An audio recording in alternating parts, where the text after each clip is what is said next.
Neil Robertson, the 2021 BetVictor English Open champion. How does that sound? Sounds amazing. I said earlier this week that I had won the Welsh and the Scottish, and now to win the Steve Davis Trophy with the English Open. Just leaves one more to get now. Obviously, Ireland was a few weeks ago, so I have to focus on that one next year. But yeah, I'd love to win the whole set get all four of them, and to be involved in a final like that was amazing. And I felt for John because he's such a fantastic champion, and just luckily that he fell slightly out of position at decider. But when I got my chance, I took it really, really well. And in the midst of the amazing career that you're in, do you actually think about things like that? I've got 3 of the 4, I want the 4th. Not when I'm out playing, but certainly like when I'm in my man cave and I've got like 2 of these with all the other trophies, it'd be like, oh, wouldn't it be so cool to have the other 2? So it's certainly like a target, and then maybe just gives me that extra little motivation, I think, because I've achieved so much throughout my career.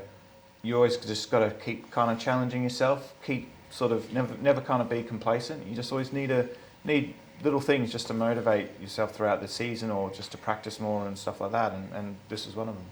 It was a very topsy-turvy final. I mean, it was a great match of snooker, but what was going through your head at 8-6 down, and John's on the hill, just one frame needed? Well, I mean, I made a few mistakes in the evening session where I think 3 times I ran out of position, where I was just playing a little bit too much on memory when I was break building, and I said to myself before I was playing the shot, I was thinking, whatever you do, just don't land there. And I landed there like 3 times, and that's like a cardinal sin when you're playing in a final, especially against someone like John, where you don't get 2 or 3 bites of the cherry in a frame. So I was thinking at 8-6, I was thinking, just if you do start to get chances again, just try and be really clinical, focus on your positional play. Because I know that once I kind of get the momentum, the scoreline's irrelevant. I can kind of keep it going for a long period of time. And I just thought, look, at 8-6 down, it's just 3 frames. It's 3 chances. Hold yourself together, control the white well, and then you can still win. During that time, obviously John had half a chance in the decider there when he had a good chance, but that's out of my control, and it wasn't through anything that I did bad. So it was all about, when I get the chance, just settle yourself down and be clinical. You said some very kind words for John in the arena in your speech when you spoke. He lost the Northern Ireland Open just 3 weeks ago in a very, very similar vein to Mark Allen. He was clearly very despondent. I know you've just beaten him in a match, but can you feel for him right now? Yeah, I can, because I mean, I watched the decider a few weeks ago with him, and obviously one side really pleased for Mark Allen to win the tournament in his home, his home city, and in front of his family and all that sort of stuff. Also really feel for John, because you love seeing the great champions win. And yeah, look, if that was against anyone else, I'd obviously be gutted for him. I mean, I still am kind of gutted for him, really. But that's just the way it goes. He's made so many opponents absolutely devastated as well throughout his career. So I think that he'll certainly take a lot of the positives, but as a great champion, and speaking from my point of view, when you lose tight finals, it does hurt, and it does take a bit of time to get over them. But it wouldn't surprise me if he won the next event, because he's that determined. And I think we've seen that with all the spin classes he's been doing, losing the weight. He looks absolutely fantastic out there on the table, and I'm sure that he's going to have many more finals ahead. And if it was deja vu for John from Belfast, it must have been similar for you from last year right here, breaking off in the deciding frame again. Yeah. After last year when you played Judd. I wanted to win the toss so I could send him in. You must have had strange feelings though. Did that flash into your head at all?